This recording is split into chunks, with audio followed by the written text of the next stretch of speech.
on average, just in the United States, about 220 people die every single day from an opiate overdose. By the time we finish this show, 8 to 10 people are going to die from an opiate overdose. If we get even one person, one viewer with this program that we might be able to help with some of the information that's shared on here, then it's all worth it.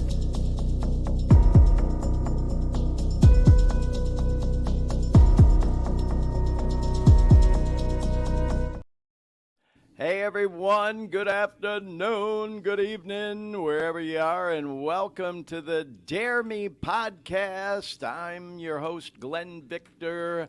Welcome to the 25th episode of the Dare Me podcast. We can hardly believe that we're already up to episode 25. Very excited about tonight's show. It's going to be jam-packed, full of cool slides, video clips, all the things. Of course, we're going to talk about opioid news coming up a little bit later. We've got some music news. We've got some funny memes. It's going to be a real fun show, but we're going to keep it moving. Believe it or not, we have 64 slides and 24 video clips that we're going to be showing. So this show is going to move along quick. With all that said, we want to bring in our rock star producer and co-host, Dean Baker, who's standing by live in Orlando, Florida. There he is. Dean, welcome to the show. Episode 25. Can you believe it? The silver anniversary? Yeah. The silver anniversary of the show. I know it's like crazy. I can hardly believe it. You know, when we started this show, I committed to doing one full year, and I figured 50 episodes because there's 52 weeks in a year. Got to take a couple weeks off for, time off, vacation, whatever. So that means after today's show, we are halfway there.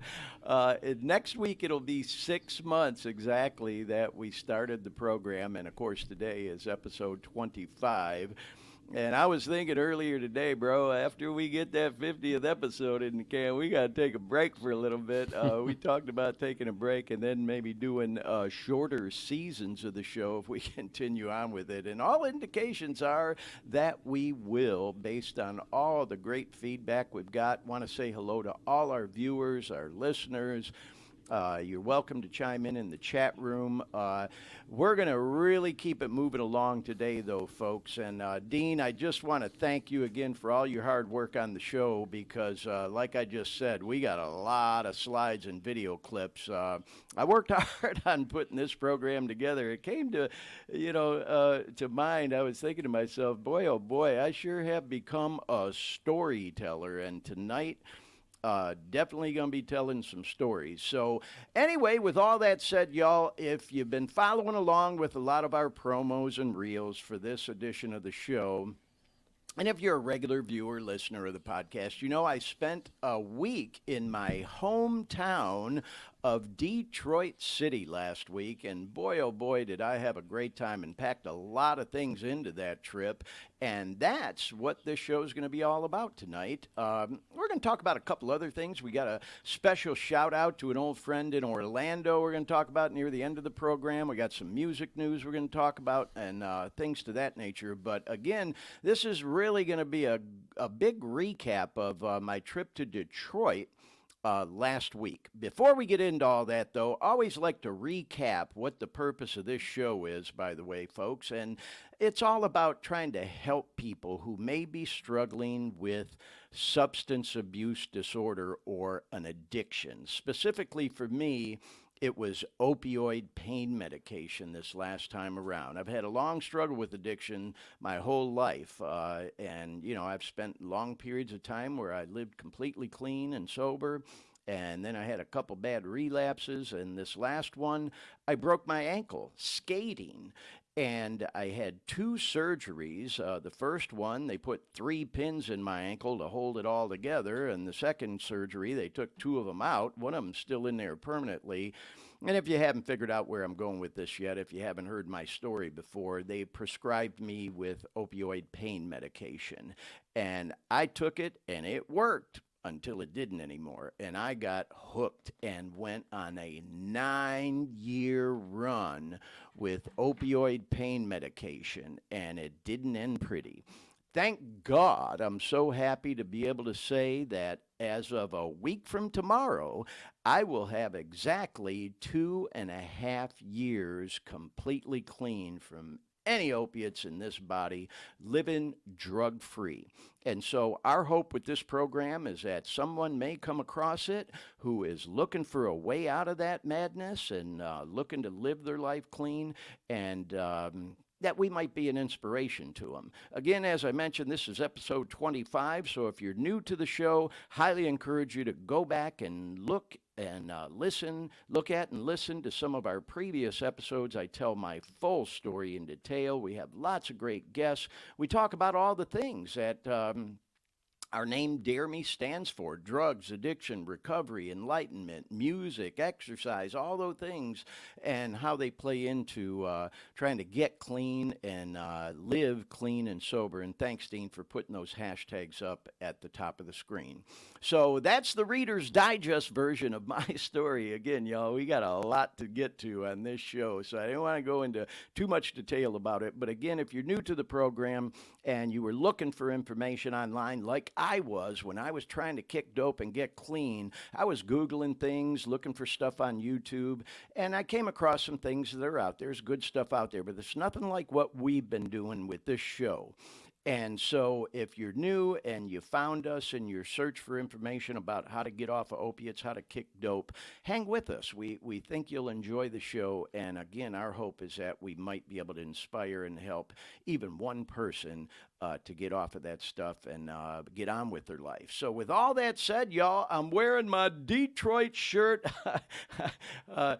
It's the only shirt I have from, living in Detroit. And so, yeah, I'm showing off my ink today, y'all, because it's a tank. And so, that's why I'm wearing this shirt, because we are recapping my trip to Detroit City. So, with all that said, first of all, want to say thank you to our guests from last week. We went live from Detroit City at the Rare Hearted Music Studios in Detroit. And I want to send a shout out to those guys.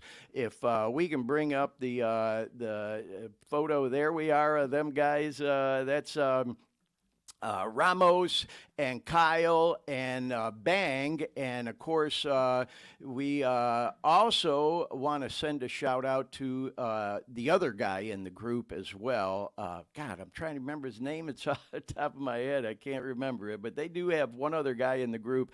He had a previous commitment, so he couldn't be there last week. But yeah, took a couple of photos with those guys. There they are, Rare Hearted. If you haven't, go back and watch and listen to last week's podcast. And man, we played some clips of their music. These guys are all young guys, early 20s, fresh off the streets of Detroit City. Such a talented group of musicians and artists. And man, they're going hard at it. I mean, in fact, just this past week, since we did the show last week, that boy Bang put out 2 new songs. And he told us he was going to do it when we talked to him last week. He put out In the Rain and Do It. And then Kyle put out one called Starfall. So we want to say congratulations to them guys for everything they're doing, and want to thank them again for being on our show last week and participating in the Dare Me podcast. Highly encourage you to go check their stuff out, y'all. Rare Hearted Music. You can catch them on YouTube. They're on SoundCloud. They're on Spotify. All the things. They do stuff together as a group, as well as individual stuff, like I just mentioned, that Bang and Kyle put out just this past week. And so anyway, moving right along, y'all, we want to talk a little bit more about my visit to Detroit last week. And I was there to attend my nephew Jason and his beautiful wife Chantel's wedding, and there's some photos from that. I just thought I'd show y'all. I was so happy to go. And my dates were my two beautiful daughters, Alyssa and Owana. Their husbands couldn't make it, so I was able to have both of them accompany me to the event. And it was just so much fun. We had such a great time. And Jason and I have always been close. I posted these pics on social media. There we are up in that upper corner there. When he was just a little guy, we used to call him JJ. And you can see some pictures of him and I through the years. And Jason is a professional hockey player, and he was a professional hockey player for 20 years. He's doing some coaching now with some kids. He played in Slovakia, where he won the cup. You can see the picture there. And that's where he met his beautiful wife, Chantel. And so I got to tell y'all, on this edition of the show, man, I'm going to be name dropping like a motherfucker. If you're a regular of this show, I have no qualms about name dropping. I ain't that proud. And I am so proud of my nephew, Jason, and his story. He played, this is like a dream come true, y'all. I'm about to show you a video here of Jason playing hockey. He's a goalie for the St. Louis Blues. And he played against his hometown team, favorite team, the Detroit Red Wings, a couple of times. When he was starting for the Blues, he got called up, and he played a game in St. Louis against the Detroit Red Wings, and he lost, like literally at the very end of the game. It was so friggin' heartbreaking. But man, talk about a comeback story, it's so inspiring, that whole fell down 7 times, got up 8 thing, man. He came back and played the Red Wings in Detroit at the old Joe Louis Arena, just, like, I don't know, however many weeks later it was. And he freaking beat him, y'all. He beat him in a shootout. And Dean, you remember, I worked with you on putting this highlight reel together that we're going to show here of Jason winning that game. And I'm just so proud of him, y'all. And this all kind of ties together with my life is just so freaking bizarre, the way things turn out. Because this video we're about to show really ties into the rest of the show in this event that I ended up going to with an old buddy of mine, Pete, who we're going to talk about in a minute. But right now, y'all, want to show this highlight reel that Dean and I worked on together, God, I don't know, freaking 10 years ago or whatever it was, of Jason, my nephew, Jason Bekeshua, beating the Detroit Red Wings in his hometown of Detroit City at the old Joe Louis Arena. Jason Bekeshua gets the starting goal. Garden City's Jason Bekeshua.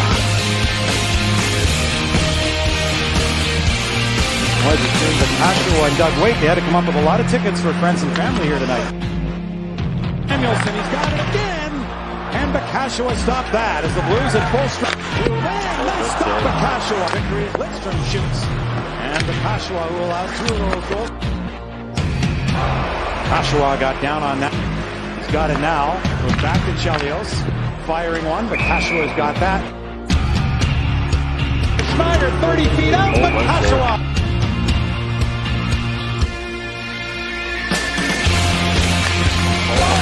Stop by Bekeshua. Here comes Senator. One-on-one, Senator. Save by Bekeshua on a good spot. Back in the goal, giving it for the Buffy, and a save Bekeshua again. They've gotten within a shot. Youngster Bekeshua has played very well. Able to corral it. Fire it. Lidstrom stopped by Bekeshua after he stopped Datsuk on the first try. Lidstrom right side. In front. Good stop on Senator by Bekeshua. Great work by young Bekeshua. He's from Garden City, where he was born. Up in Dearborn Heights. This is the lane. Fires. Save Bekeshua. Rebound cleared. In for left. Out of the air. Firing. Save Bekeshua. Moved out straight for the point. Tipped in front. Bekeshua. Stop the rebound. Another stop.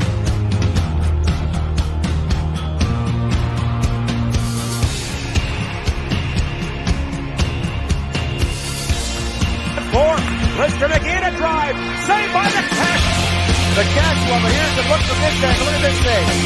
Great save by the catch. The catch tonight as he tries to get a win here in his hometown. Here he is, Bertuzzi. And a save by the Castle. He must score. Here he comes. And where is it? We might review this one. Well, he's going to move up. It's on the Blue. No, no!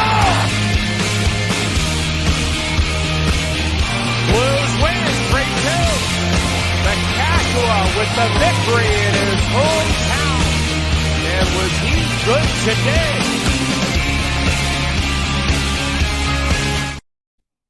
Oh my God, I'm almost getting filled up watching that, y'all. So yeah, man, I am so proud of my nephew Jason. And you know, I made some notes, y'all. I'm just looking because I can't remember it all. That game was back in the, I believe it was the 06-07 season.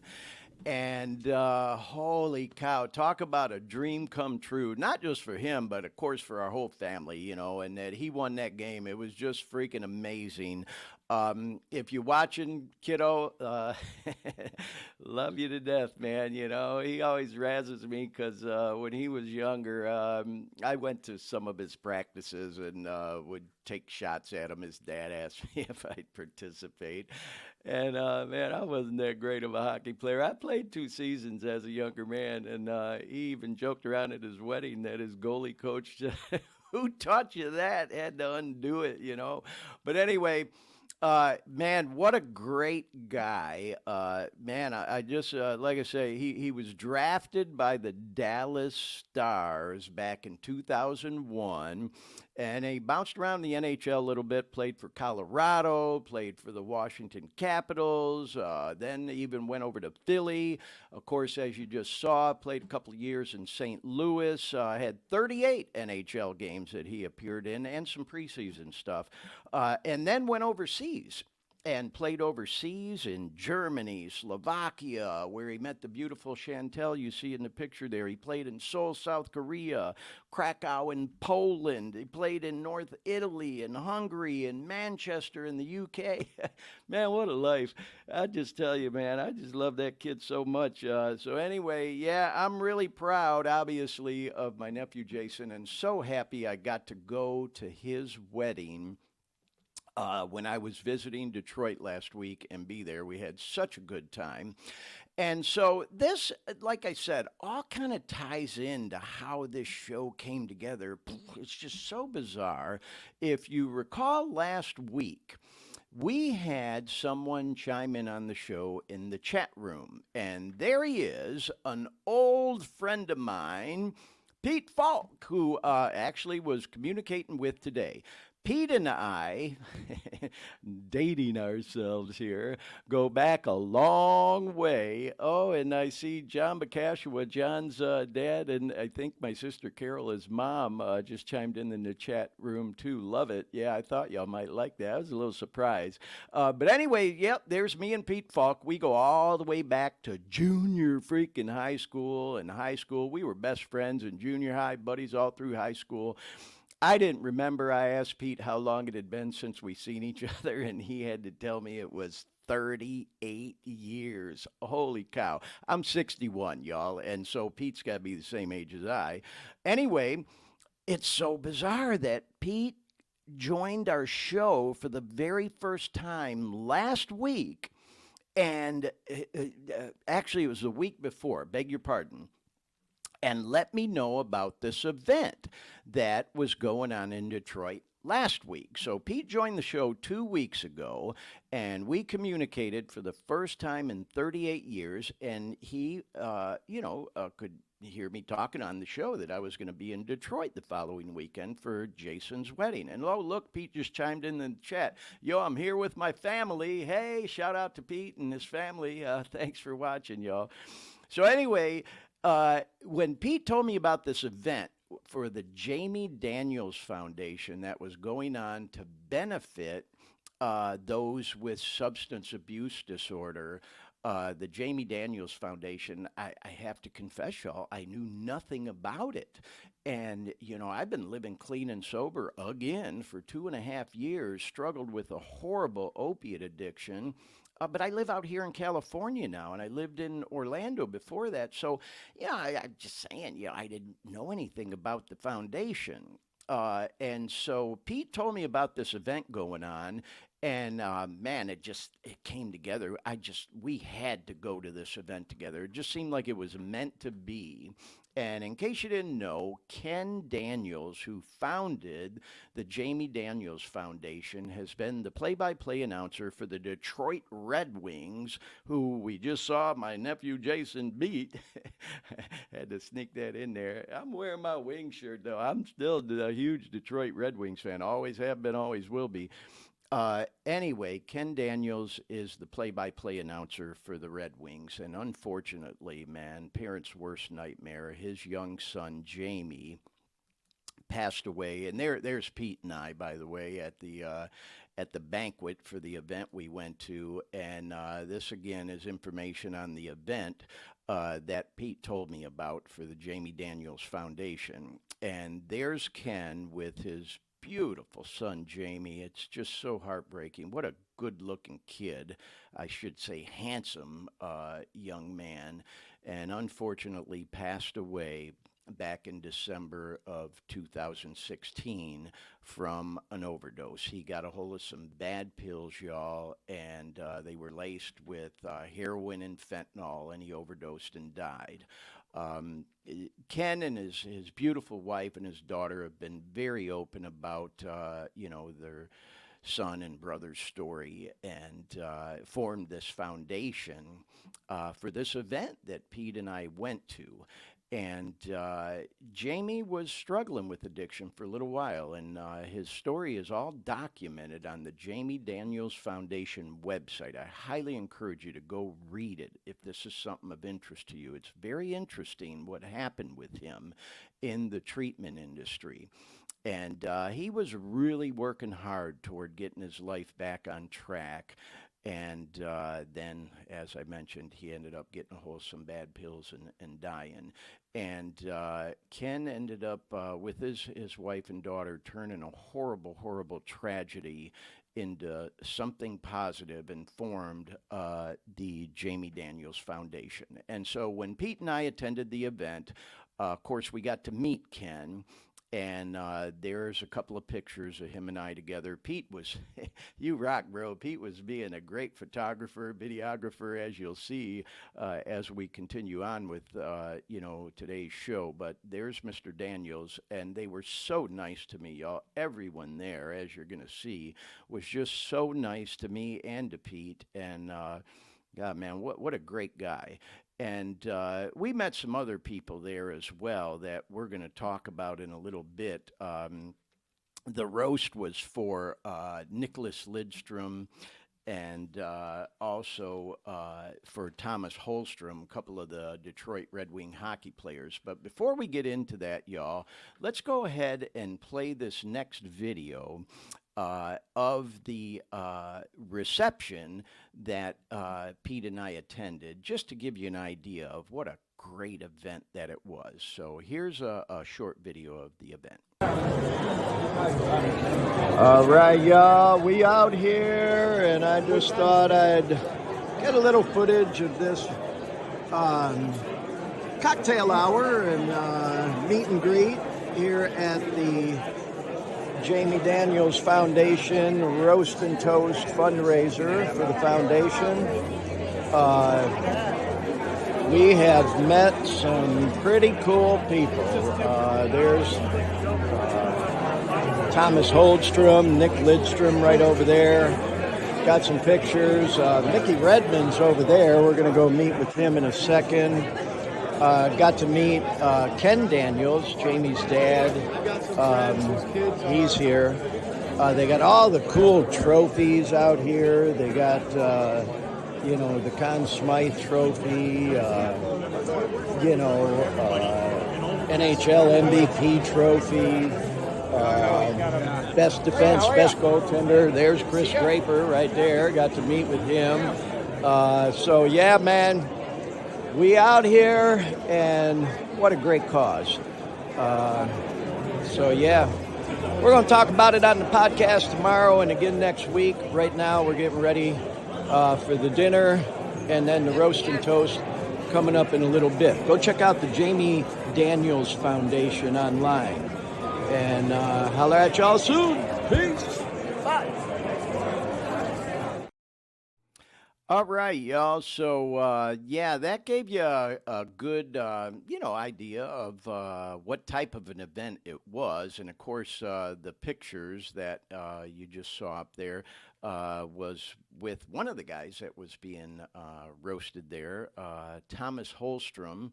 And then, of course, Nick Lidstrom was being roasted as well. And those guys are legends in Detroit, man. I mean, Holstrom won 4 Stanley Cups with the Detroit Red Wings. And also Nick Lidstrom. Let's bring those photos back up, Dean. Nick Lidstrom also won 4 cups with. So there I am, and there we are. There's Pete as well with both Holstrom and Lidstrom. I mean, again, these guys are legends, man. Spending like 20 seasons. And by the way, they were from Sweden. And came over to play for the Wings. And man, oh man, I mean, just they're like legends. And they even Nick Lidstrom has a nickname of the perfect human. And so they were just so nice, man. I mean, I just can't say enough about this event.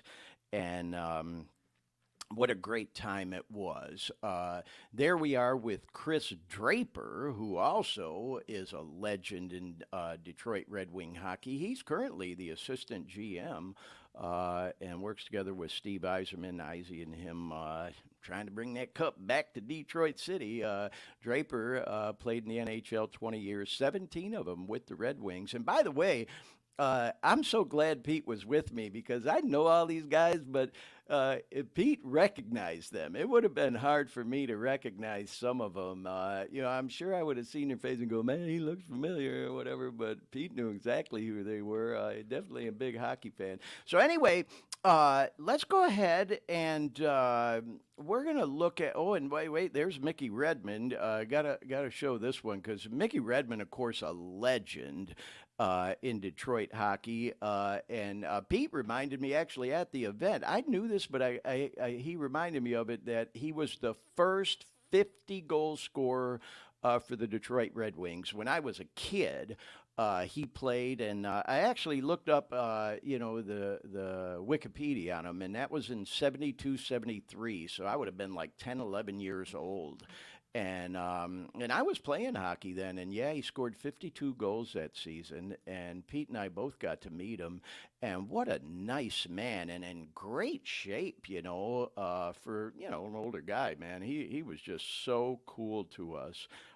We were so happy to meet him. And then anyway, let's watch this next video, y'all, because they also had an auction with some really cool stuff, and I just thought we'd go ahead and show this video to give you an idea of some of the cool stuff they had. And then we'll do some more name dropping and show you some other cool pics. Check this out. All right, y'all. So we out here again. Just had some footage of in the room in there. Here we are out here where all the silent auction items are. People mingling.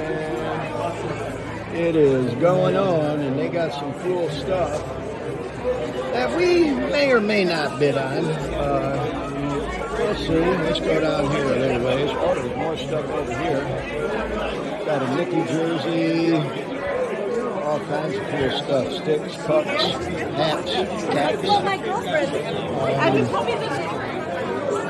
Definitely lots of cool things that people can bid on for such a great cause. So anyway, just thought I'd share a little bit of this with y'all. So, oh look, they got a step and repeat banner. I'm going to have to get my boy Pete to come out here with me. So maybe get a photo in front of that. All right. Here it is. And we did. We did get out there in front of that step and repeat banner and got some photos. So anyway, I just thought I'd show y'all that because again, if maybe you're joining our podcast a little bit late and wondering what in the hell is all this stuff going on, showing hockey stuff and all, because it was a fundraiser for the Jamie Daniels Foundation to help combat substance abuse disorder. And they really gear their efforts toward the youth as well. They talked at the event about a study that shows, like 90% of the people that develop a substance abuse disorder, an addiction, or OD in their adult life started using as a youth, as a kid under 18 years old. So, yeah, man, it's such a great organization. And again, we met some other really, really cool people there, including Chris Osgood, famous goalie for the Detroit Red Wings, y'all. Ozzy, as he's known as. Pete, again, taking some cool pictures. There's Chris Osgood and Chris Draper together, and there I am talking to Chris Osgood. And there's some other pictures of him with Pete and I. He was so nice to us, y'all. I can't say enough about how nice he was to us. And Stanley Cup winner. And Chris Osgood actually did some training with my nephew Jason, who I talked about earlier in the podcast and showed that highlight reel of. They trained together with the goalie coach, this guy Stan. And so anyway, this is where it all kind of ties together so friggin' bizarre. Because I had no idea this event was going on literally the day after my nephew Jason got married. And I'm bumping into all these hockey players at this event, and a few of who knew Jason. So I mentioned to Ozzy that Jay got married the day before, and he wanted to send out a shout out to Jay and Chantel on their wedding. And so Pete took a video of me, talking to him, and then he actually sends a shout out. So let's go ahead and take a look and a listen to those.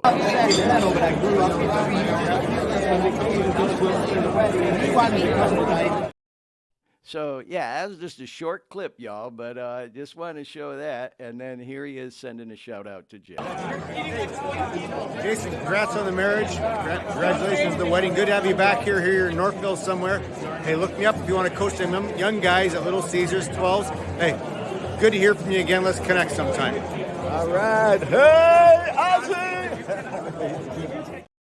All right, y'all. Now, I'm sure some of y'all are thinking, man, this guy, he's just like name dropping all over the place. But and of course I am. I had such a great time. I also want to put this out there, y'all, that one of the reasons I thought it'd be really cool to do this in-depth deep dive into that event is because it is a fundraiser. And they've done this thing annually now. I think this was the 5th year. And so next year when they do it, I just wanted to show all of our viewers and for our listeners too, how cool of an event it was, how approachable the guys are that are there.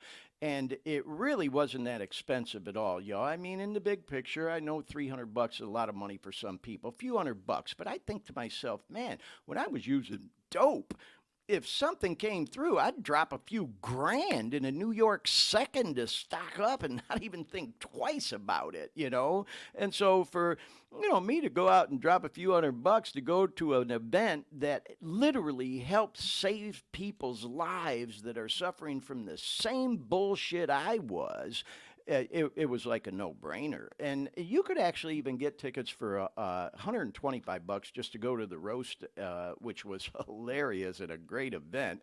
But, we wanted to go to the whole banquet and meet and greet and all, y'all. So, again, that's part of the reason I wanted to show this whole thing is so when they come up, with this event again next year, hopefully you'd give it some thought to go, first of all, to help such a great cause, and also to have an opportunity to meet some of these Detroit hockey legends. And it wasn't just hockey players there, y'all. As you're going to see in a moment, there were some really other cool people there that we got a chance to meet.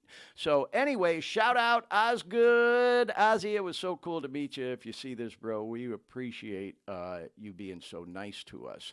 And now I also wanted to show some of these because another great reason to go to this event, especially if you're a hockey fan. They had all these cool trophies on display. Now, they did not have the Stanley Cup.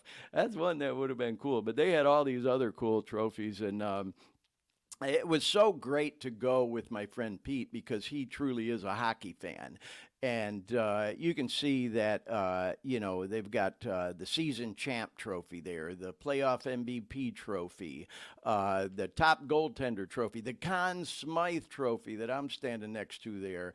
And I just thought that, I'd show those photos as well. So now I do want to go to this next slide because once we made our way into the banquet room, y'all, the MC for the evening was another legend. And if you're a hockey fan, you know that this is Mike Doc Emmerich. And oh my God, y'all, it was so cool meeting this guy. Oh, hey, Alexis is chiming in. She says, hey, Uncle Glenn, love you too, sweetheart. It was so nice to see you when I was visiting Detroit. And of course, your brother Jay and your sister Alina. I posted some pics of them on my social media, y'all, if you want to go check them out. Such cuties. Anyway, love you, sweetheart. So, yeah, we were in the banquet room, and Doc was the MC. Now, he just recently retired, although he's still doing some stuff. But if you don't know, the dude truly is a legend. He called over 3,700 NHL hockey games. He called the Stanley Cup 22 times. I took some notes, y'all. And called 6 Olympics as well. He's in the Hockey Hall of Fame, NHL Hockey Hall of Fame as a broadcaster. And he literally earned his doctorate at Bowling Green University in, broadcasting. And the dude truly is a legend, and he was so nice to us. And of course, having a career in radio and television, the dude was like really cool for me to meet. And so that picture on the left, he was up on the stage after the roast, and I didn't know if I was going to get to meet him in person. So I called out. I said, hey, Doc, can I get a picture with you? He said, yeah, come on, man. And he walked over to the edge of the stage and knelt down. And but then the one on the right, you can see we saw him in the hallway after. And so I went up to him again. I said, hey, Doc, you mind if I get a little better picture with you? He said, yeah, let's do it. So, man, I got to tell you, I was probably more starstruck meeting Doc than I was even some of the players, coming from broadcasting. The dude truly is a legend, and thank you so much, Doc. He was so nice to us. And then in the banquet, y'all, we met Marian Ilitch. And if you don't know who Marian Ilitch is, you ought to, especially if you're a Detroiter. I just can't imagine anybody from Detroit not knowing the Ilitch family. They own the Detroit Red Wings hockey team. They own the Detroit Tigers baseball team. They are legends in the city, have invested millions and millions and millions of dollars in revitalizing the city. Unfortunately, Mike Ilitch passed away a few years back, but this is beautiful wife Miriam, and we literally sat at the table right next to her, and she was so nice to us. Me and Pete both got to go up and meet her, and just so very approachable. And now, I got to tell you, for me, it was kind of a trip meeting her because the lady and the family is loaded, y'all. They got big bucks. So, Dean, I don't mean to have been ignoring you, but like I said, I've been trying to shotgun through all this because we got a lot to get through. And we're making good progress. We're moving right along here. But just out of curiosity, when we were kids, Dean, you and I kind of in the same age group, to think of meeting a millionaire someday seemed like, oh my God, unheard of. But in today's times, 2023, millionaires, they come a dime a dozen, like all them players I just showed, man, they're all millionaires, for God's sake, I got millionaires in the family, it ain't no big deal. But have you ever met a billionaire? This was my first time. Now, Can't say just that out I of have. curiosity, how much do you think Marian Ilitch is worth? Because I looked it up. Take a guess. What do you think? I wouldn't even know. I don't know. It may seem tacky to even bring it up, but I looked it up, y'all, and I'm just going to do it anyways. She is worth an estimated $4 billion. And it was just so nice to meet her, y'all. She was so nice to me. And if you know the Ilitch family story, y'all, they started the Little Caesars pizza chain in the town that I lived in as a younger man, in my junior high and high school years of Garden City, Michigan. And so Pete suggested, hey, man, let her know we're from Garden City, or kind of sort of however he said it. And so I did. I went up and introduced myself. I said, Miss Ilitch, do you mind if I get a picture? My name's Glenn Victor, and I do a podcast or whatever. And she said, yeah, sure, let's get a picture. And so while we were posing and Pete was about to take the picture, I said to her, yeah, I grew up in Garden City as a kid. And her eyes perked up. And then she said to me, what was your name again? I told her. So she definitely knew Garden City. But man, so nice to meet Marian Ilitch, the billionaire who owns the Red Wings and the Tigers. And I got to say, y'all, it was so cool of them to come out and support this event. And then they did a live auction in the room, and the Ilitch Foundation agreed to match dollar for dollar every dollar raised during that live auction, which turned out to be over $100,000 or whatever. So such a generous family. And Detroit is lucky to have the Ilitch family. That is for sure in the backyard. So anyway, moving along, y'all. We did end up, after the banquet there in the room that I showed in the video, moving across the hall to what they call the soundboard in the Motor City Casino. And you can see here, that's Doc up at the podium, emceeing the thing. And then you've got Holstrom and Lidstrom in the two chairs there in the middle. And then you got the roasters off to the right, which included Chris Draper, Steve Ott, and a couple of comedians and all. And so I thought I'd show y'all a video of the soundboard. This was kind of before everybody else had gotten in there, just to give you an idea. And again, y'all, keep in mind, for this event next year, they'll have different people they're going to roast. But highly encourage you to go check it out, support a good cause, and I guarantee you'll have a great time. So here's the video in the soundboard. All right, y'all, we out here at the soundboard at the Motor City Casino. We just walked across the hall from the banquet hall where we had the cocktail hour and hors d'oeuvres and the dinner for the roast and toast and the fundraiser for the Jamie Daniels Foundation. And now everybody has made their way over here to the soundboard where the actual roast is going to take place. So there's my boy Pete. What up, Pete? He's over there. Hey, Pete. Say hi to everybody on the podcast. What's happening? We just literally came over here. Everybody's still making their way in here right now. So, yeah, that's going to be the roast chair, I'm quite sure. Pretty cool venue, though. For those in Detroit, if you've been here, you already know. Look, I got people up in the rafters, too. Great spot for a concert. And now we're about to Watch the roast. It'll be starting soon. Peace.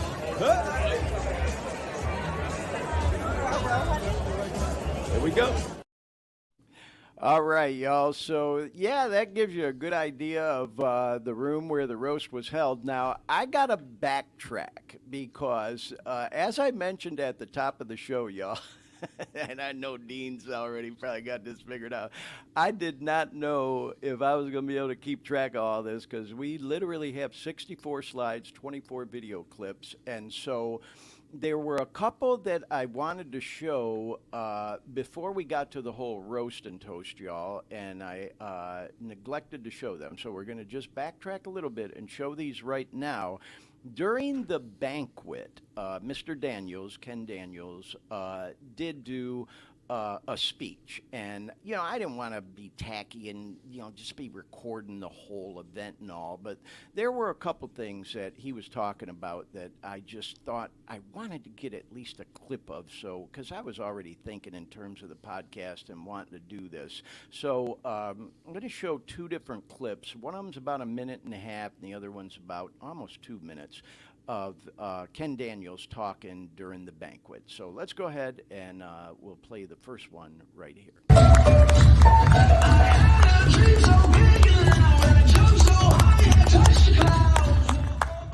Thank you. And thank you, Doc.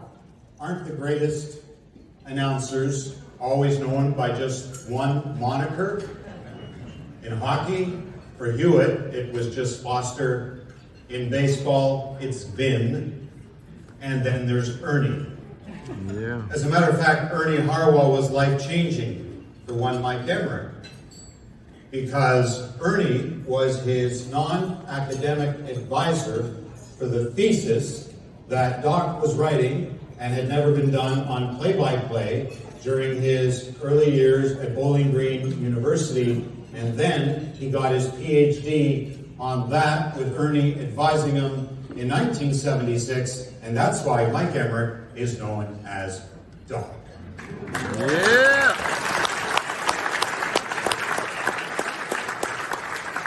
And thank you, Doc, for being on this voyage with us that began in 2019, our first celebrity roast of Mickey Redmond, live in this building, and then due to the pandemic, we followed that up virtually on Valley Sports Detroit with Scotty Bowman and then Brett Hull. And here we are again this year.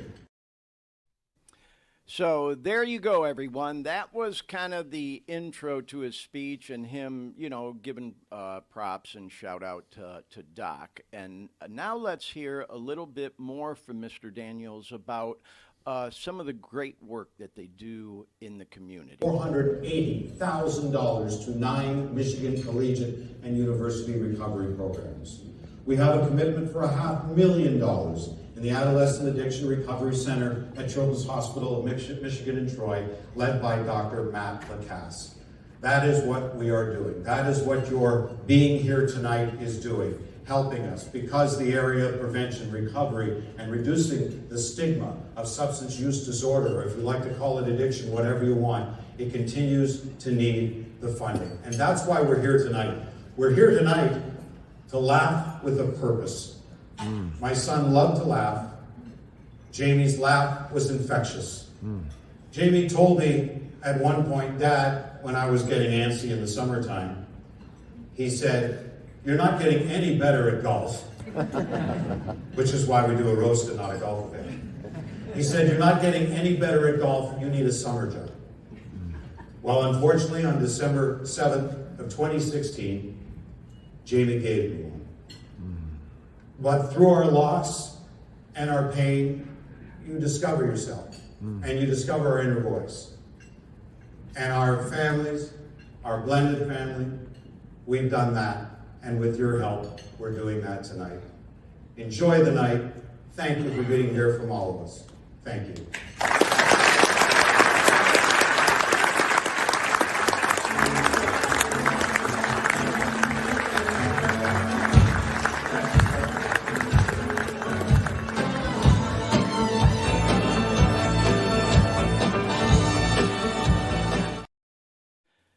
Wow, what a classy guy, Well. y'all, and such an inspiration, to, like I said, take a horrible, horrible tragedy, a parent's worst nightmare. Man, I'm trying not to get emotional and filled up, y'all, just, watching him and listening to him. Such an inspiration to take such a horrible tragedy and turn it into something positive that's helping people and clearly, no doubt at all whatsoever, helping save lives. And so, moving along, y'all. As I mentioned, just wanted to backtrack to show those two clips of Mr. Daniels giving his speech at the banquet. We then, of course, made our way across the hall. And as Ken Daniels said, laughing with a purpose at the roast and toast. And man, did them guys really give it to Holstrom and Lidstrom. But they were good sports. I got to tell you, if you've never been to a roast in person, they're a little bit different than watching them on television. But if you've ever seen them on TV, it's basically the same thing. They were just, having good fun, razzing them guys about their careers and things to that nature. And it truly was a great time, as I've said again, for a great cause. And then when this event concluded, we got to do some more meet and greets because, as I mentioned, one of the roasters was Steve Ott. And there he is.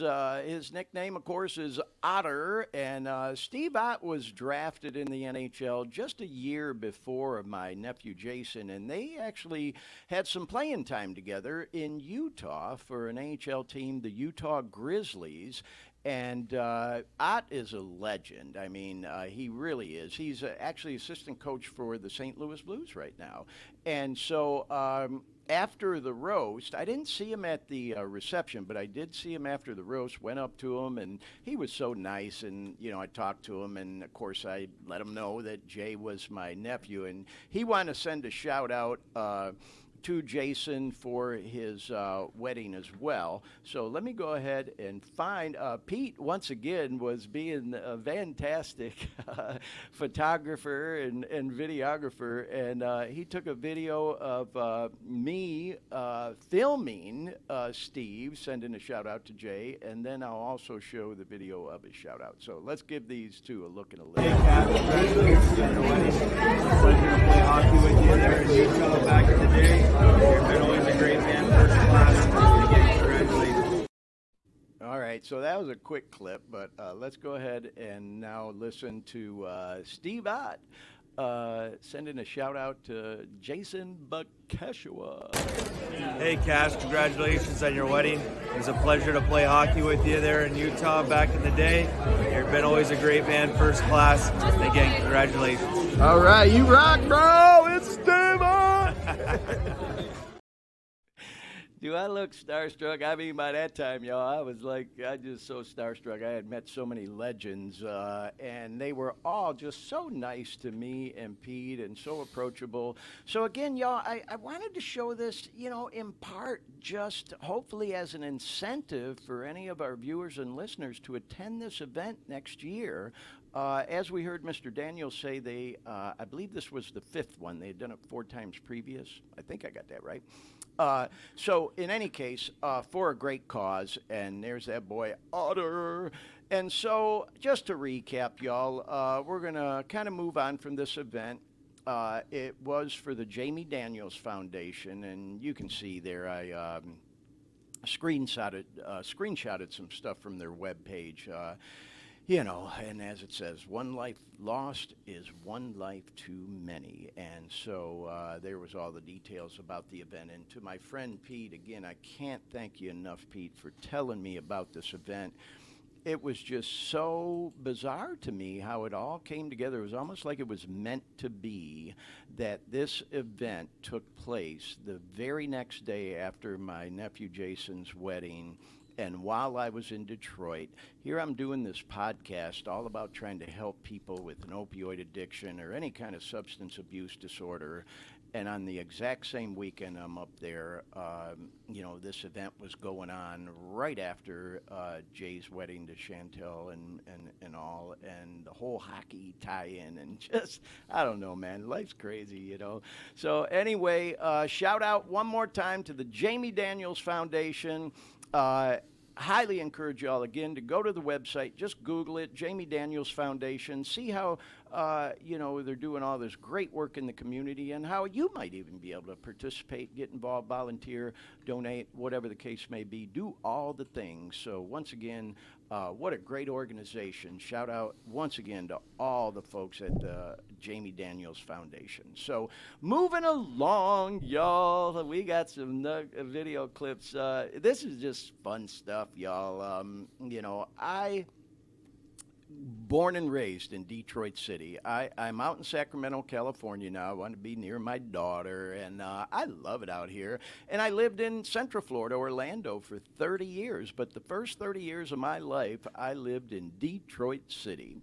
And I often say the Detroit Chamber of Commerce ought to pay me a freaking commission because I'm like the biggest cheerleader for that city. I tell people all the time, man, if you ever want to take a vacation to a kind of a different destination, go to Detroit. It is like the coolest place in the world, especially if you're a sports fan. You got, the Red Wings, the Tigers, the Pistons, the Lions, who were all hoping. Who would have thought that with all the rebuilding going on in Detroit, that the Lions would be the best team in the city right now? But it appears to be the case. In any case, of course, the Great Lakes are there. Some people don't realize this. There's more coastline in the state of Michigan than there is in the state of Florida, with the Great Lakes there.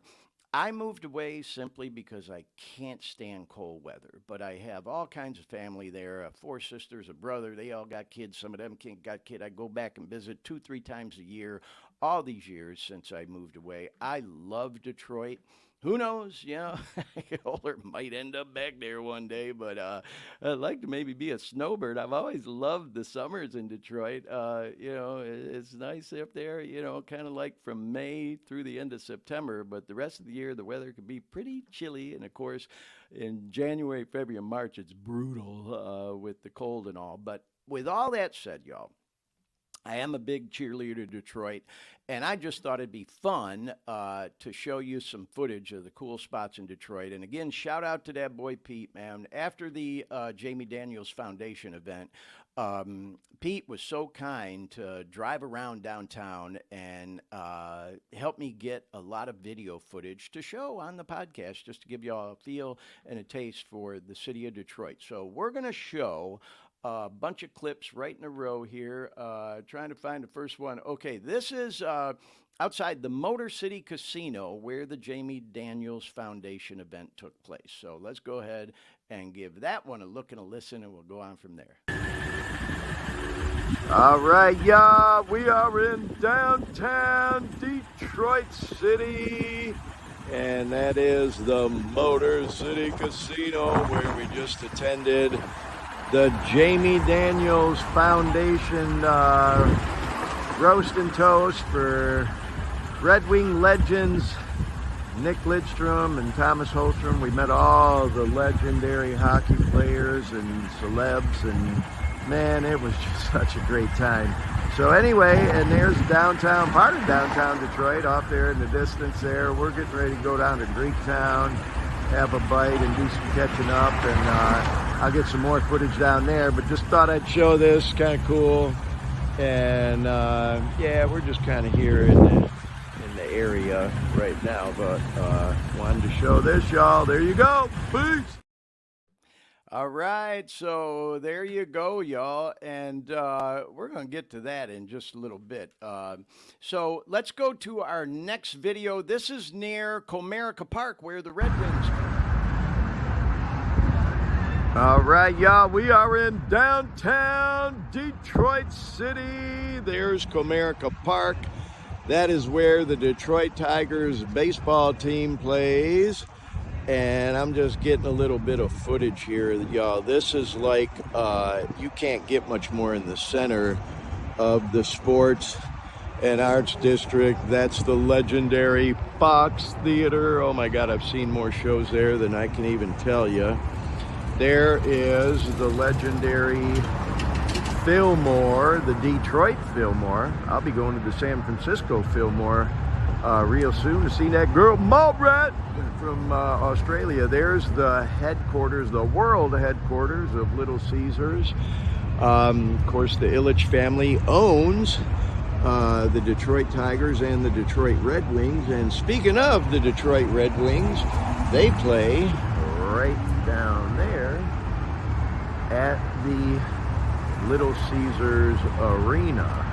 And I don't know if you can see that Red Wing logo up top of it, and here that traffic sign was a little bit in the way, but yeah, Little Caesars Arena. They also have lots of concerts there. It's a huge and very cool arena. And then again, you can tell, you know, just lots of activity around here. And Ford Field is actually right next to Comerica Park. You can't get the best view of it from here, but it's right there on the other side of the baseball stadium, and that's, of course, where the Detroit Lions play. We'll go by and see if we get some footage of that. All right, peace. All right, y'all. Excuse me. So, yeah, when that video started, I said where the Red Wings play because I'm just on this hockey thing, but I meant to say where the Detroit Tigers play, and, of course, clarified it in the video. So, anyway, you get the idea, man. Detroit is happening, as you could see. Lots of activity and all that. By the way, we got a video coming up real soon of an interview we did with a guy that works at Mom's Spaghetti, Eminem's restaurant. So that's coming up in just a couple minutes. Hang tough for that, y'all. But right now, we're going to show this next video clip. And as some of y'all know, if you're a baseball or sports fan, Miguel Cabrera is a legend in Detroit baseball. And, man, I notice in these videos, I get tired of hearing my own damn voice sometimes. I keep starting them off with, hey, y'all, and then I keep using the word legendary, legendary. But there's so much rich history in the city of Detroit. It truly is legendary in a lot of ways. So anyway, let's watch this little clip, which starts off with a shot of the legend Miguel Cabrera. All right, y'all, for all my fellow baseball fans, here we are in downtown Detroit City in front of the legendary Hockey Town Cafe. Home of the Detroit Red Wings is just a block away at the LCA, Little Caesars Arena. But yeah, for all my baseball fans, the legendary Miguel Cabrera, Miggy, in his last farewell season. And so we're just getting some footage from downtown Detroit City, man, my hometown. Oh, there's Ford Field off in the distance. I was getting some footage of Comerica where the Tigers play earlier, and we couldn't quite see it. But there is the football stadium. At least you can see the signs for it. Where the Detroit Lions play. We're going to see if we can drive around and give you all a better view of it. But man, this is the center of it in downtown. Yeah, you got the baseball stadium right there, the football stadium right there. That's where the Red Wings and the Pistons play, right there at the Little Caesars Arena. And you got the legendary Fox Theater right there. That's been around for decades. It's so beautiful inside of there, man. God, so many big names played there over the years. And I've been to more shows in there than I can remember. The Fillmore down the street again. We're going to try to go up to Mom's Spaghetti and show you that little place. It ain't much to see, but anyway. All right, y'all. Got to run. Okay, so there you go, y'all. A little more footage of downtown. Now, Dean, I know that video I took and interviewed the guy at the Mom's Spaghetti restaurant was probably the longest video of all the clips that I took. Are we able to show that one yet, or is that still rendering? Or? You just have to tell me to play it. Let's go ahead and play it right now. So this is a really interesting video, y'all. If you know, I'm sorry, Dean, I told you to play it, but I'm running my mouse still. Eminem, the rapper, born and raised in Detroit, recovering addict. All right, y'all. There's. Hold on, That's okay. I lost you a little bit, but No, that's you're all gonna right. be able to play. You're gonna be able to talk through this if you want. But well, no, I was just introing the video, but it speaks for itself, bro. So let's just go ahead and let it ride, and we'll talk about it more. All right, y'all. There's the legendary Fillmore in Detroit. Look at that. They got a red carpet event going on in here tonight. And I just wanted to come by to show y'all what's right next to it. Eminem's Mom's Spaghetti. It ain't much to see, y'all, but that is it. And this is where you come and order your spaghetti. They are closed right now.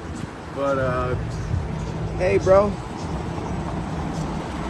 Hey, man, do you mind being on camera? I do a podcast, and I'm visiting Detroit, and I'm just here filming the Mom's Spaghetti place. Are y'all open right now, or are you closed down? We're open right now.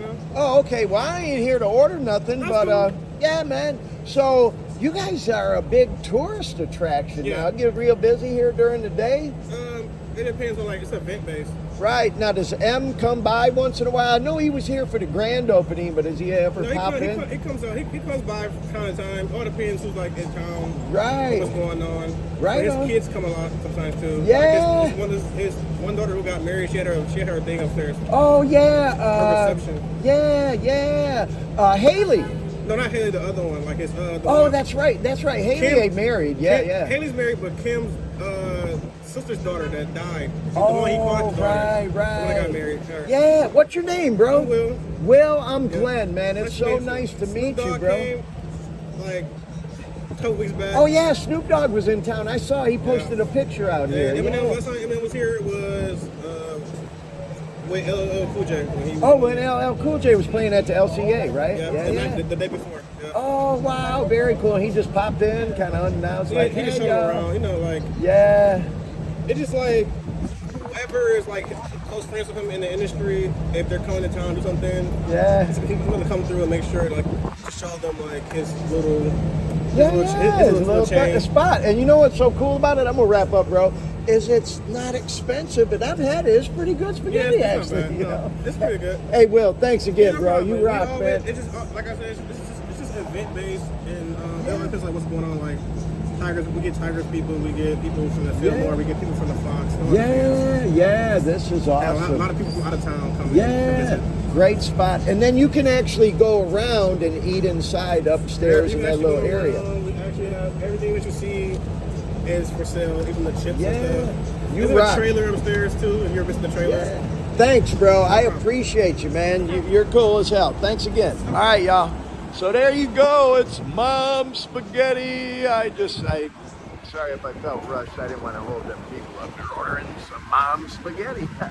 So there you go. This is the spot. So when I ate here before, I came down with that boy G and Awana, and we ate spaghetti up there. It looks like somebody's up there cleaning up. And there's a little small, not real big, but small kind of museum in there where he has some of his memorabilia.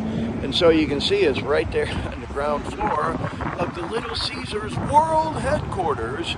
And right next to the Fillmore, just in that little alley there. So it ain't a whole lot to see, but it's kind of a cool little spot, and it ain't real expensive. So anyway, that's that. Thanks, Will.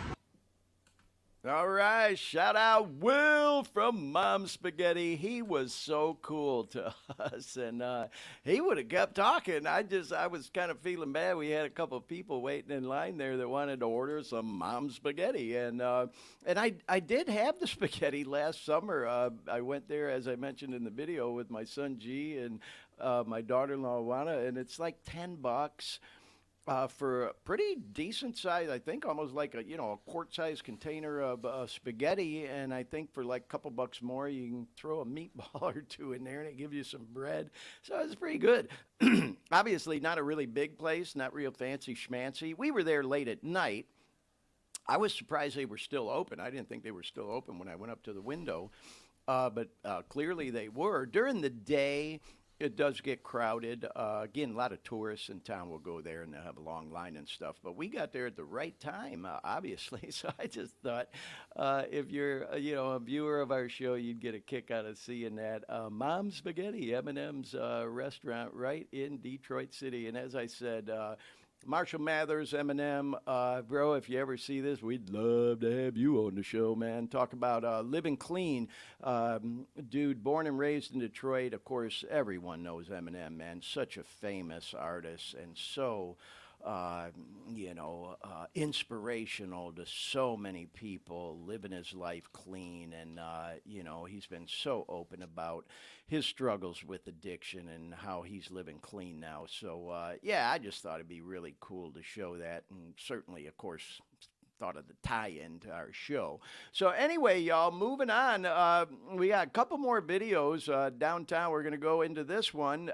Pete, again, was so cool. He was like, bro, we got to get closer to Ford Field for you so you can get some better footage of that stadium. So let's give that one a look and a listen right now.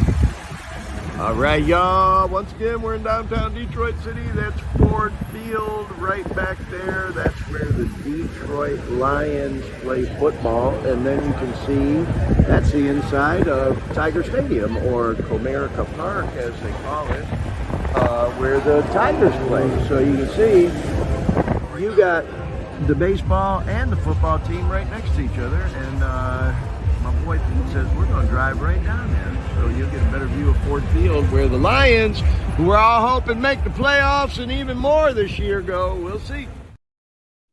All right. And then I'm looking in the notes here. Dean, I don't know if we have video 16 standing by, because in mine it jumps from 15 to 17. It's just another clip of Ford Field. Do you have that one standing by? I do. Just All hold right, on well, let's one go ahead second. and play that one, because it gives a unique perspective of the baseball and football stadiums and how they're right next to each other. Okay, y'all. Yeah, I know you can't see that great, but you're looking through this fence. We're here at Comerica Park, where the Detroit Tigers play. There, you can see a little better now that I'm back from being right up on the fence. That's where the Detroit Tigers baseball team plays. And you can see there's the big, oh, look at that. The Tigers sign is going. There you go, y'all. Detroit Tigers baseball stadium. I still call it Tiger Stadium, even though it's not the old Tiger Stadium. It's Comerica Park is what they call it now. That's where the Tigers play. And there's the, big scoreboard and all that. And now I'm going to walk right on down to where the Detroit Lions play, the legendary Ford Field. So you can see in downtown Detroit, this is so cool that they have the Detroit Tigers baseball team stadium literally right next to and across the street from where the Lions play at Ford Field. And the legendary Ilitch family owns the Tigers and the Red Wings. And of course, the legendary Ford family, that Ford family, Ford Motor Company, owns the Detroit Lions. And so that is Ford Field, where the Detroit Lions play. And of course, they have a lot of concerts in there too. And I saw the Rolling Stones in there. In fact, the Rolling Stones played the Super Bowl at Ford Field when they did the Super Bowl. There's all kinds of cool spots down here. You see, you got this, you know, what they call the Elwood Grill, Bar and Grill right outside. Of course, it's always a party out here on the patio when there's games or concerts or whatnot going on. And so, yeah, man, just thought I'd show y'all those spots. There you go. There's my boy Pete, who's waiting for me. He's being so cool. Let me walk around, get all this footage, y'all. All right, we're going to head to Greektown. There you go. Peace. All right, y'all. So I just wanted to show y'all. I know this footage is going on in Detroit City, and some of y'all may be thinking, what the hell does this have to do with drug addiction, substance abuse disorder, recovery? It's just part of my story, y'all, and I thought I'd share that with y'all, where your old pal Glenn Victor grew up. Get to know a little bit more about me and that boy, like I just said, Marshall Mathers, who, you know, has been so inspirational to people, living clean and sober. Grew up in that town too, y'all. And so, like I said, when we started all these Detroit videos, the chamber there ought to pay me a commission. I'm such a huge fan of Detroit. And I thought I'd share that with y'all. So then me and Pete start making our way downtown. And this video's got a little humor in it as well. So let's go ahead and give this look and a listen. All right, y'all, more footage from downtown Detroit City. That is the legendary Detroit Renaissance Center, or RenCen for short, as a lot of us real ones from Detroit know it as. And so I get some footage. There's the Hollywood Casino, in case you didn't know. Casino gambling has been a thing in Detroit for years.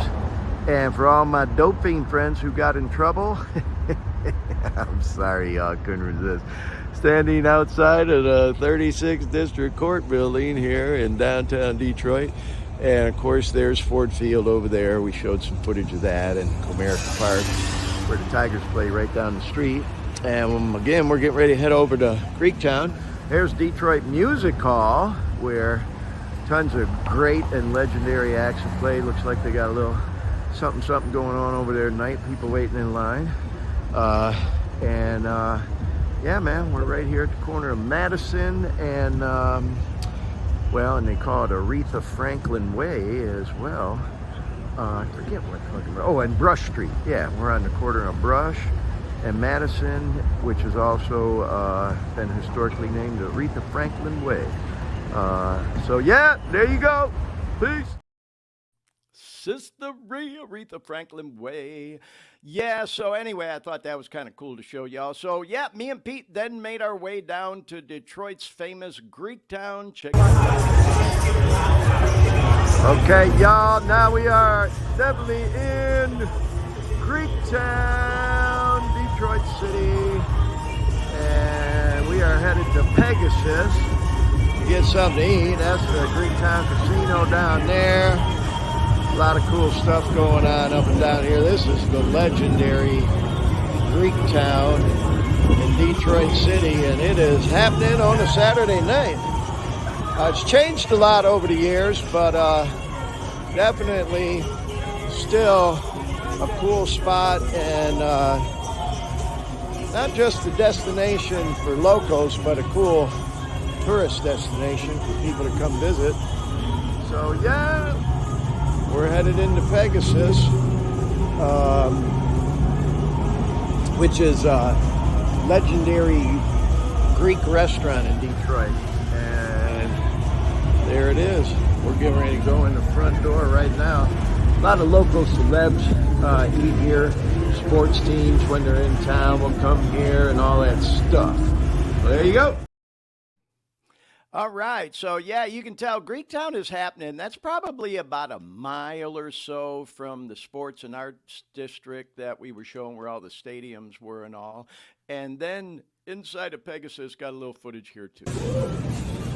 All right, y'all, we are inside of the Pegasus, and you can see they just keep everything right out in the open here, man. You can see them making the food. How's it going, bro? Hey, how are you today? Good. We're doing a podcast. You don't mind if I put you on there, right?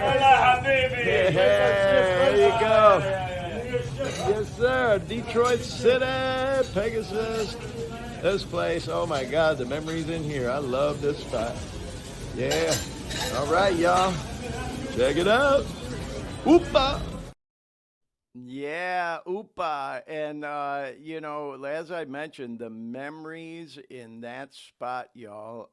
And in case you didn't know what Upa meant, let's watch this next video, and I think you'll figure it out. Check it out. Upa! There we go. All right. Yeah. Thank you, bro. From out of state, so it's been a while. Yeah, I used to come here when I was younger, so we're glad to be here tonight, bro. Cool. Thanks. All right, so there you go, y'all. Hey, that's all the video footage I have of Detroit City. I was just looking in the comments. I fell a little behind on the comments. Pete said that was a great picture from the stage. He was talking about Marian Ilitch, billionaire. Said he loved it. So glad we got together. I'm not sure what this was, dude. I'm pissed you didn't bring back some. Oh, I think he meant to say Saganaki. I think that's what it was. That's what that flaming cheese is or what have you. But nonetheless, y'all, I know, that was a lot of stuff that maybe necessarily didn't have a lot to do with, our main topic of trying to help people through drug addiction and recovery.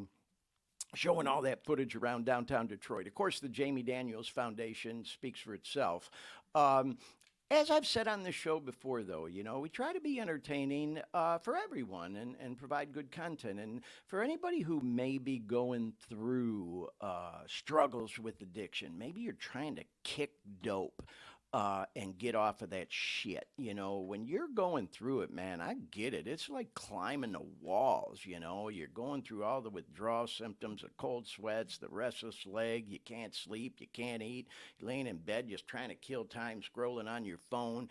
So, hopefully some of the footage we showed, of downtown Detroit was entertaining to you and kept your interest. So, anyway, appreciate y'all riding along with me for that trip back to Detroit City, y'all. Hope to go and visit again soon and maybe do another show from Detroit down the road. But right now, y'all, we're going to transition into the news. Let me find where I'm at in our photos here. There we go. It is time for the opioid crisis in the news, y'all. Thanks, Dean, for bringing that up. And so just this past week, y'all, we're going to zip through these pretty quick. If you've been following, you know that Narcan, which is the antidote for an opioid overdose, is now going to be available for over-the-counter purchase this coming week. And a 2-pack, they say, will retail for right around $44.99. Some experts saying that's a little bit too high. I do kind of think it's on the high end, y'all. And there's been talk that hopefully some of this opioid settlement money, that is, from Purdue Pharma and all the rest, might help to go to fund some of that stuff. And here's another story, saying that, the 2-pack will cost a little less than $50. And here was a story we pulled from the New York Times. Again, just kind of reiterating what we just talked about. This week, y'all, Narcan available for over-the-counter purchase. And again, can't encourage anyone enough, especially if you know you have a family member who may be, struggling with substance abuse disorder, opioids, to have this on standby. And certainly all employers ought to have this stuff available too, in case they have a problem in the workplace. There's some of us think Narcan should become just as available as a fire extinguisher in any public places. There's even stories we've done on this show about it being available in vending machines. So anyway, just want to touch on that a little bit. Just to kind of piggyback off of that, the White House, and again, y'all, not getting political at all here. We don't get into politics on this show. We just thought that, this is such an important story that even the White House jumped in during this past week to announce an additional $450 million in funding to help fight the opioid epidemic. And that was done in conjunction with what's called Overdose Awareness Week. Just this past week, Overdose Awareness Day was on August 31st. And here's another story that we pulled about that. So it was nice to see the Fed jump in and contribute toward that as well. Now, here's a story we pulled from the World Health Organization, y'all. If you think this opioid epidemic is just limited to the United States, you are badly mistaken. We talk a lot on this show, and even in our intro that Dean put together for us, we talk about during the course of this show, we usually go between an hour and a half, 2 hours. We'll probably wrap up in about 10 minutes here for today's show. About 6 to 10 people will die in the United States from an opiate overdose. Well, I'm not going to sit here and read to y'all, but if you look in that last paragraph there, y'all, it talks about how worldwide, roughly 1/3 of the almost 600,000 annual deaths from drug use are caused by overdose, most by an opioid overdose. And this particular story goes on to tell a little bit more about this particular person in Greece who is working to fight the opioid crisis. And it's a story about, an addict in Athens, Greece, struggling with this. And so I did the math, y'all. Worldwide, they're estimating 600,000 people a year dying from a drug overdose. Most of them are opiate overdoses, opioid overdoses, whatever the hell you want to call it. That comes to 1,643 people a day and 68 an hour. So think about that, man. Just in the hour and a half of today's show, good God, I'm trying not to get emotional thinking about it, y'all. Just in the hour and a half of today's show, almost 100 people are going to die or have died from an opiate overdose worldwide. It's just insane what's going on. So all the more reason, y'all, shout out to groups like the Jamie Daniels Foundation. And again, I just feel like what we're doing with this podcast, if, as we say, if we can help even one person to maybe seek help, take it a step further, get themselves clean, then it's all worth it, man. 100 freaking people dying by the time we finish this show. It's just insane. Anyway, moving on, y'all. We're going to do a couple shout-outs now on a more upbeat note. Shout out to that boy, Stephen King. Yes, everybody knows Stephen King, but not everybody knows he lives clean and sober. And so I pulled this off the internet, took a screenshot. Just celebrated 33 years not long ago, clean and sober. And I kind of got a kick out of this quote because it certainly could relate. He says, I was never the guy who said, let's have a gin and tonic before dinner.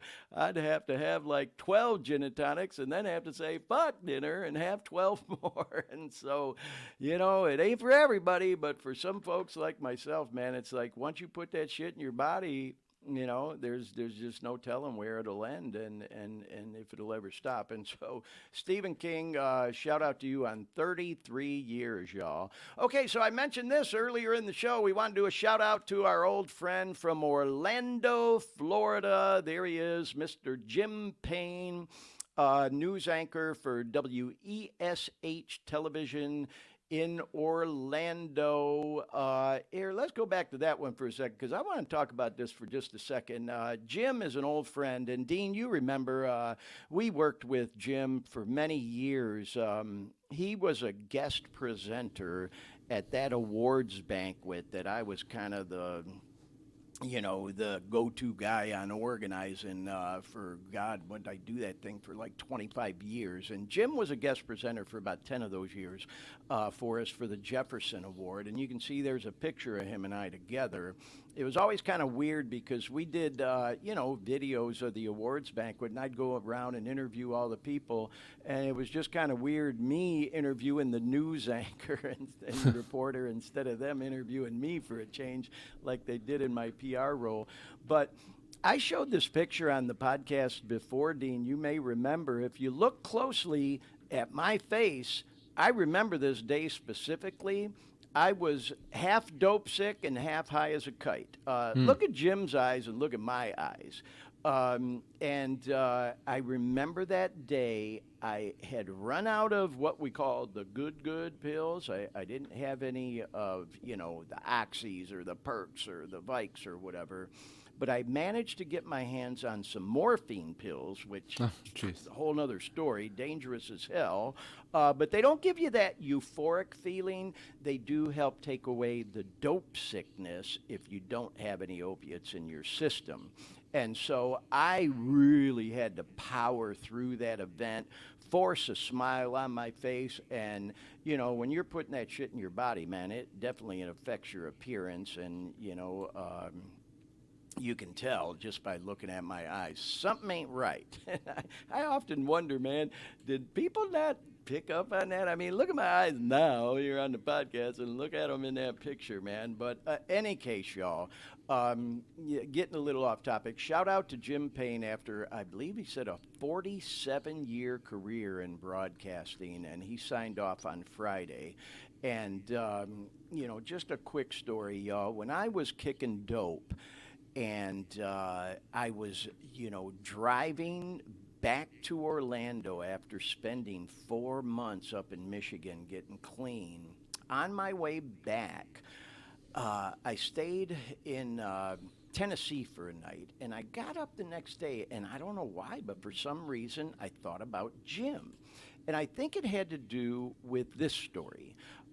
If you follow Jim Payne's story in Orlando, he has a son, Jim Jr., who was very open about his struggles with addiction. And Jim Payne did a documentary on it that we're going to talk about and show on a future episode of this show, maybe even next week. I just watched it again, actually, last night. And I think that's why I thought of Jim, because it certainly was an inspiration to me to get clean again, because when you see stories like that and you're out there fucking up like I was and struggling with addiction and substance abuse disorder, and you see stories like this of someone turning their life around, kind of sort of plants that seed. You just never know when something you do or say is going to plant that seed that could be an inspiration for someone to get clean, maybe not right then, but down the road. It's one of the things we even hope with this podcast. And I thought about it, and certainly that was the case for me with Jim and his son being so open about their story, and Jim being so supportive of his son. And anyway, I texted Jim. He was one of the only people from my business life and my career, that I confided in that I was struggling with addiction. And at that time, I did have a few months clean again. And sure enough, Jim replied back to me. This was, again, going back 2.5 years ago, y'all. And I hadn't seen him for a while because I had, retired, since we had worked together.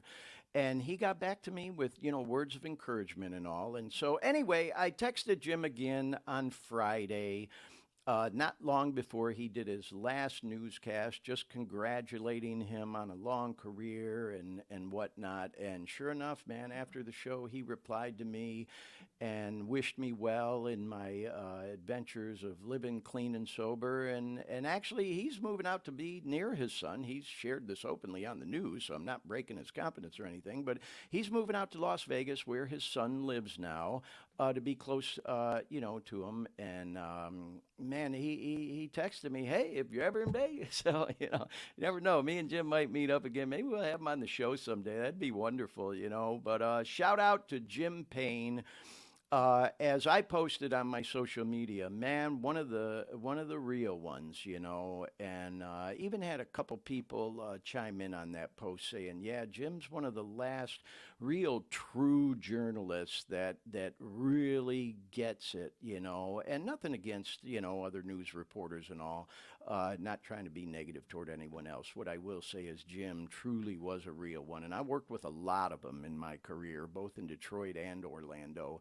And it was just such a pleasure working with him over the years. And again, just want to say thank you so much to Jim Payne and his son for being so open about his son's struggles with addiction. You know, I was thinking to myself, what an interesting contrast, you know, poor Ken Daniels losing his son, Jamie, to addiction, and then here Jim Payne's son managed to turn it around and is living clean and sober. You know, it just goes to show, man, you just never know, you know, it could have went either way for either one of them, and you know, it turned out the way it did. And man, even with my story, y'all, if you know my story, you know, and if you haven't, you can go back and watch some of the other 24 episodes we did where I go into great detail about it. You know, I do truly feel like I'm living on borrowed time, and I'm so grateful that I survived that addiction to tell my story and hopefully be an inspiration to other people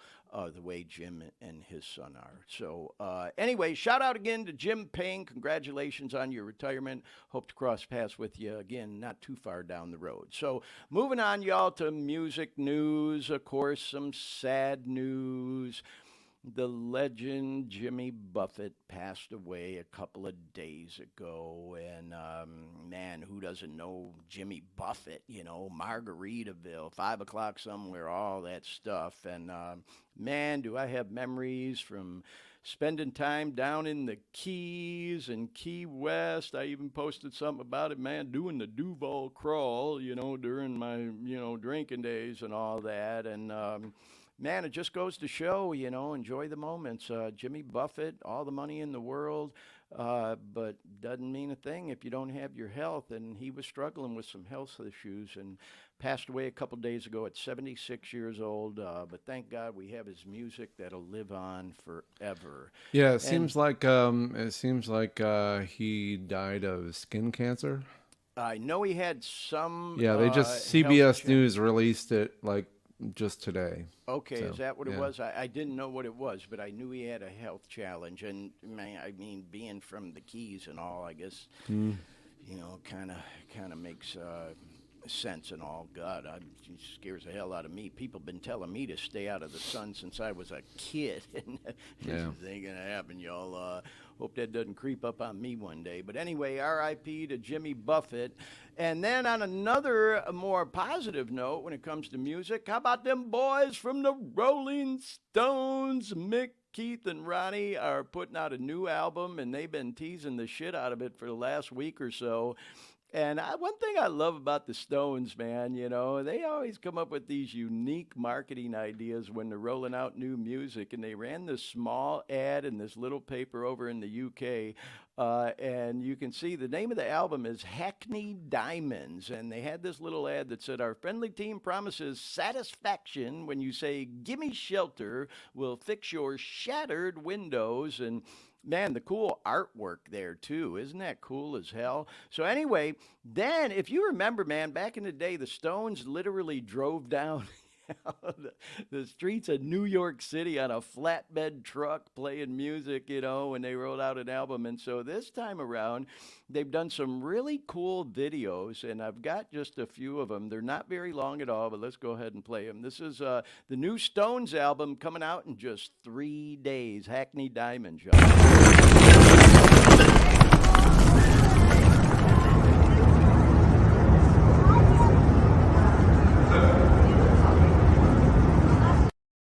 That one's cool as hell. Here's another one.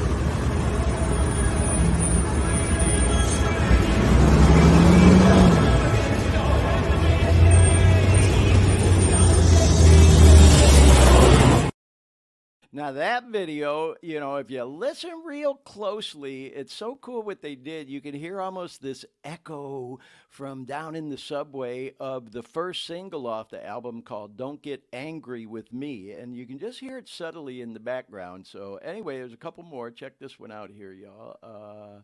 Let me just do this one.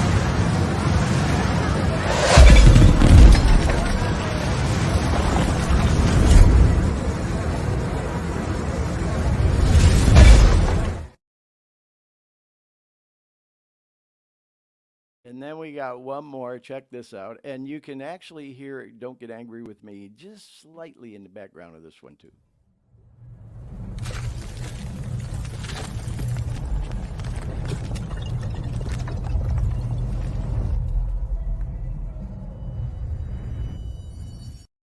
So, yeah, you can just barely hear it. But nonetheless, they have released actually probably about I don't know, maybe 20-second clip from that song. I didn't want to play it on the podcast because I didn't want us to get dinged for copyright or whatever the hell.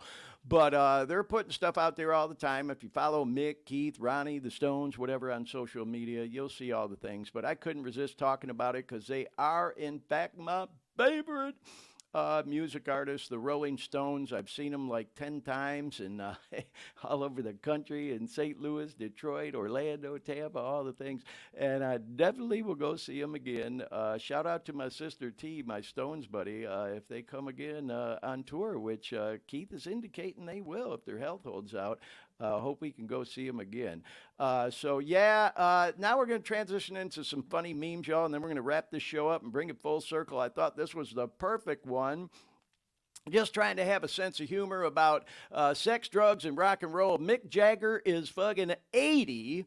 And if you didn't know, Mitch McConnell, not to make fun of Mitch McConnell, God bless him, hope he's okay, but, the politician, this past week, he froze up at the podium twice for these speeches, and he's like 81.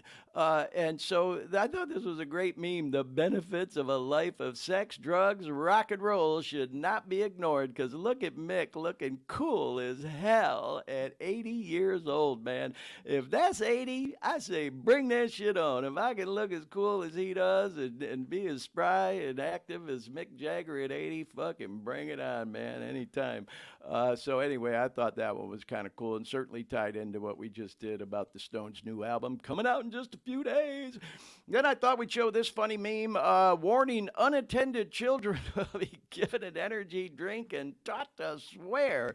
That was me when I was a kid, and that's my excuse for having such a potty mouth. That's my story. I'm sticking to it. I was the youngest of 6.